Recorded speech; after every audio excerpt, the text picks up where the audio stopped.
Good morning, Little Masters, and welcome back to today's Tolkien Times. I'm the Man of the West, also from the Prancing Pony podcast. Let's go and get started with Week 13's Word Nerd Wednesday. Now, last week we turned this into Botany Wednesday by taking a close look at hemlock, all because we've been spending time with the tale of Tinuviel. Well, on last week's Silmarillion Saturday, related since I read the chapter of Thingol and Melian, the parents of said Tinuviel, I realized that I named a lot of names that some of you might not be as familiar with. Oh, sure, the names Thingol and Melian for one, or two, I suppose, but also Cuivienen, Neldoreth, Nanelmoth, Lomelindi, and Thingol's old name, Elwe Singollo. And maybe Menegroth, Umanyar, and Moraquendi, too. Lots and lots and lots of words in Saturday's episode, and I'm going to do a quick breakdown of each today on this week's Word Nerd Wednesday. Let's start first with the King of Doriath, Elu Thingol. Now, Elu Thingol is the Sindarin version of his Quenya name, Elwe Singollo. His first name, Elwe, means starman, containing the elements El, meaning star. We see that in words like Eldar, Elendil, Elisar, and We, which is a male name suffix that we see in names like Ingwe, Finwe, Manwe, and so on. You can hear the linguistic connection between his Quenya name, Elwe Singollo, and the Sindarin version, Elu Thingol. Thingol, by the way, is his epesse, or honorary name, and it translates to gray cloak, from Thind, gray, and Kol, meaning mantle. Now, Thingol's wife is the Maya named Melian. Melian is a lovely name. It's Sindarin for dear gift. It comes from Quenya Meliana, which I like even more, to be honest. Now, that contains the elements Mel, meaning dear or love. Think Mellon for friend, and An, meaning gift, as in one of the names of Numenor, Andor, the land of gift, and of course, another of the names of Sauron, Anatar, the Lord of Gifts. Now, the story also mentioned the elves waking beside the waters of Cuivienen.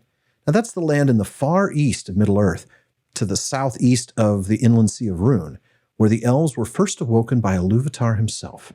The name is Quenya, and it means water of awakening. From Nen, meaning water, we see that in words like Nernen, Nenhithoil, Nenuil, and Cuivie, meaning awakening. That word isn't anywhere else. The Sindarin version of this was Nen Equi. Then we read about the forests of Neldoreth and Region. Now, these are both purely Sindarin names. Neldoreth is a compound of Neldor, meaning beach, and the abstract noun ending eth. It formed the northern part of Doriath, while the forest of Region formed the southern part. Now, like the very similar sounding name of the land of Eregion in the southeast of Eriador, immediately west of Moria, the name Region means the same thing. It means land of hollies.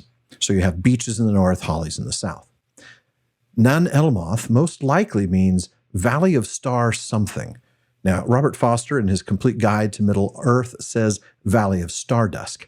We have the Nan element, which means valley, as in Nan Dungortheb and Nan Kuronir. And then there's the famous El prefix, meaning star. Now, I couldn't track down the moth element with any certainty. It fits, I suppose, but I can't confirm that. Then there's my favorite sounding word of today. Okay, maybe my second favorite. I still really like saying Cuivienen. The second favorite is the word Lomelindi. Now, as you might guess from context of the sentence, the Lomelindi are nightingales. It's a Quenya word, and the first element is Lome, meaning dusk, twilight, or night, is in one of my favorite phrases, Auta Ilome, the night is passing.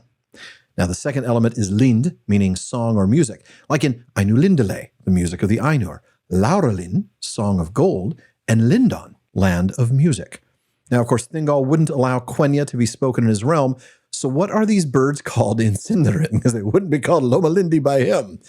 The Lind element is still there, but now we have Du, for nightfall, night, like Duath, the Ethel Duath, the Mountains of Shadow, and Nanduhirion, Dimril Dale. So Dulin was the word for nightingale in Sindarin.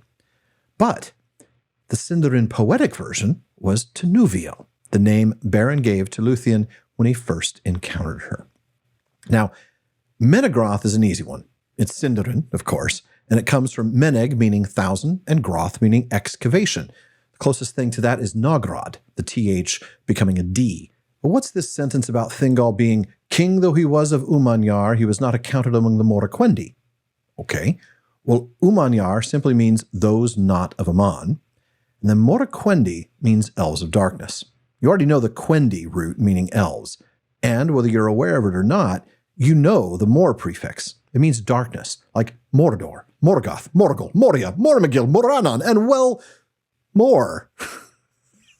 Oh, God, I'm almost sorry.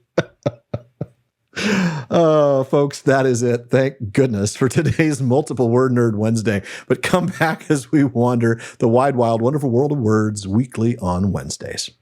And if there is a word you want to know more about, please let me know by emailing barliman@theprancingponypodcast.com. Please visit patreon.com/TolkienTimes to learn how you can support this show, get an ad-free feed, a monthly hangout with me, a bonus weekly episode every week, and a lot more. Finally, join me again tomorrow on today's Tolkien Times for Third Age Thursday. Now, if you're watching this on YouTube, please be sure to like, subscribe, and turn on notifications. Please follow or subscribe in your podcast apps, and follow @Tolkien Times on Instagram, Twitter, and TikTok. Finally, as Faramir says, go with the goodwill of all good men.